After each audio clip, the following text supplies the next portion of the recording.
10% or $10,000. You will pay the same dividends because the dividends are always taxed at your marginal rate, so that doesn't change.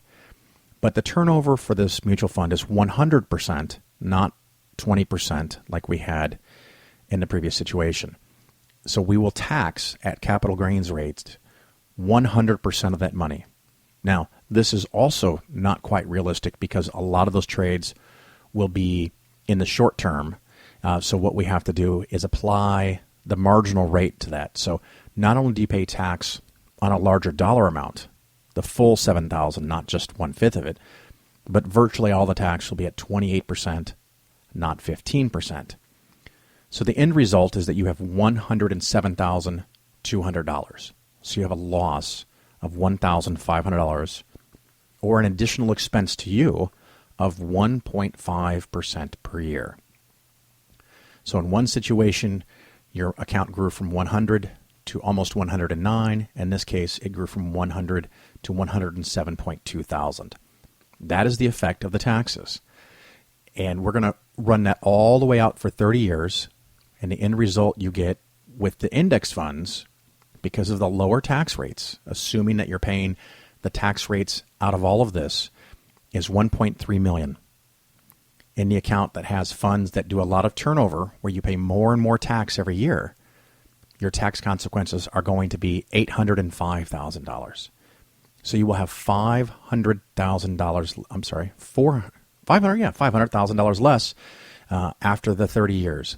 Now, one thing we do have to give credit back to is that when you go to sell these funds, at least in the first scenario, you will have to pay more capital gains because you had a lot of the building over time that you didn't pay tax on, whereas the fund that traded over, you had to pay tax. So you might have to pay an additional $100,000 if you took it all out within a couple of years in capital gains taxes on the low turnover portfolio.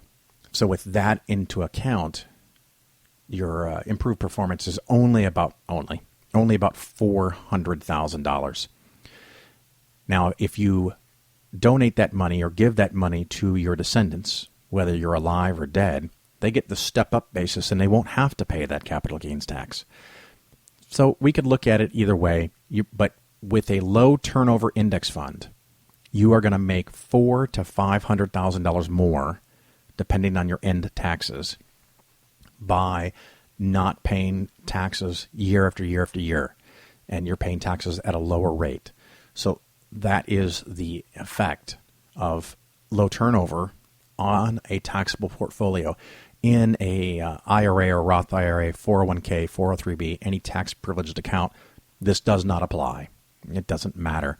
But in a taxable account, you will lose about 1 to 1.5% per year because of the higher turnover, and that result can work out to be $300,000 to $400,000 to $500,000 over 30 years. So just again, that's how those increased tax rates can affect your growth of your long-term portfolio.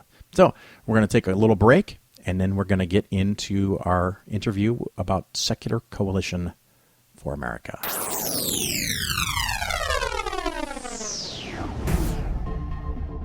Here's an excerpt from Mum, Dad, I'm an Atheist by David G. McAfee.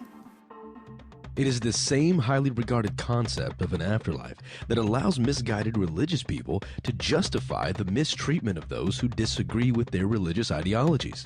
They are simply trying to protect you from eternal damnation in the afterlife by condemning you, insulting you, and even disowning you in this life.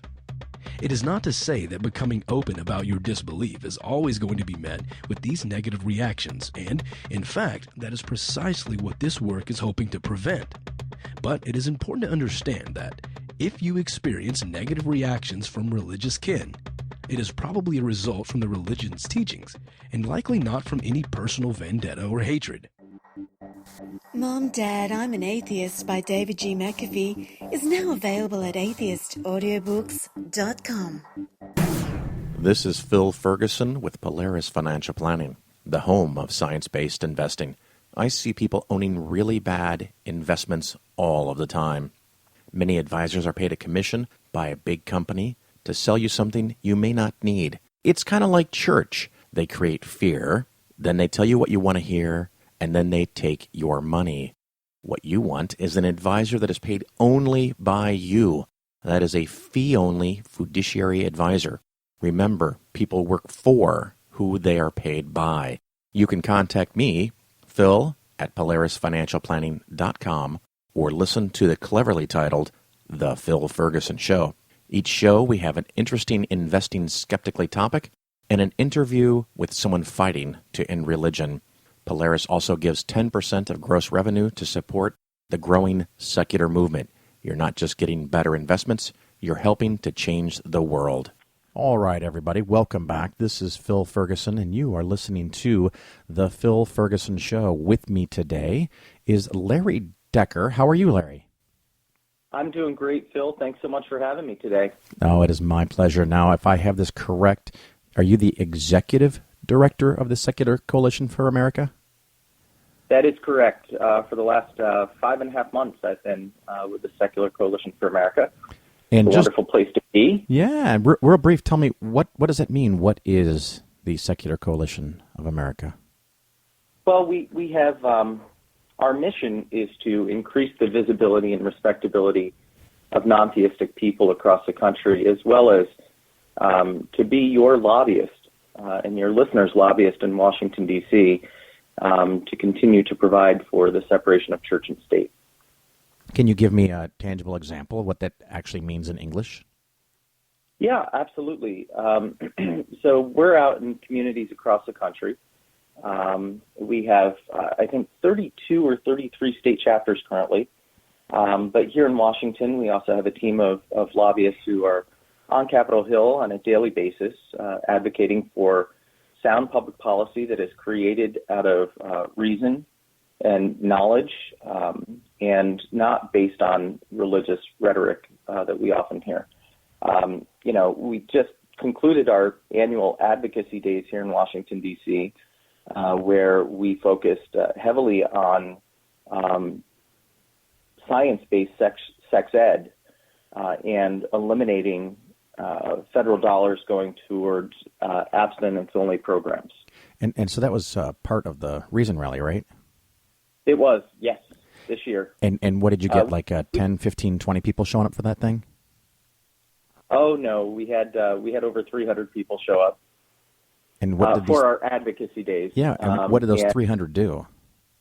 Yeah, no, it was a great showing, actually. If you go to our website, secular.org, you can see pictures, or on the Twitter and the Facebook, you can also see any number of pictures. It was our largest ever advocacy day. We met with more than 2/3 of the Congress, both in the House and Senate, and our materials for the meetings that we could not get, and for members' offices that didn't want to meet with us or couldn't schedule time, we left materials for all 535 members of Congress. So every single person in the House and the Senate either had a person in front of them, or if nothing else, 1/3 of them got paperwork. What exactly did these people talk about? They talked about the Real Health and Youth Education program, and it's a bill that's sponsored by Congresswoman, I believe it's Barbara Lee in the House, and Senator Cory Booker in the Senate. We currently have 60 co-sponsors to the bill. What we were advocating for essentially was ensuring that we have comprehensive sex ed in this country that's based on science and evidence, and not based on the religious idea that our young kids should be abstinent. I think that what we are trying to do is make sure that we're giving young people in this country a leg up, and they're getting real education. They're not getting some kind of fairy tale in terms of how they should live their lives and what they should do. We want them to make smart, informed choices. Now, I'm pretty sure that you don't have a time machine. You're actually calling me from the year 2016, right? Or 2016, Yeah. 2016. Yes, I am. That's correct. And we actually need to go and tell people, and I'm being rhetorical, of course, for the listener, we need to go tell senators and representatives of the United States government that we should actually do stuff based on what I call a fucking reality. You don't have to swear, but you can on my show. That's necessary? Good to know that I can swear, so I appreciate that. Thank you. It is necessary. It's absolutely necessary, and I agree with you. I think it's absolutely ridiculous that in 2016 we still are asking people to live in the closet. We're asking people to deny who they are. We're trying to create a society, or some are at least are trying to create a society that doesn't take into account knowledge and science and evidence. We're fighting to make sure that happens. We want to make sure that science and evidence and knowledge are part of the policy discussion in Washington, and we have to do it. It is a sad reality. I will agree with you on that. Yeah, that's truly amazing. Now, were these people randomly assigned to who they'd go talk to, or were they actually going and talking to their representative? That's kind of the beauty behind the way that we do advocacy days. They were talking to their representative. They were talking to their senator. It's one thing for me and for my team here in Washington to go up to Capitol Hill and to meet with our legislators on the initiatives that we have before us. It's a completely different thing when you bring a voter, someone who lives in their district, someone who can meet and sit and talk with them about things that are happening in their communities.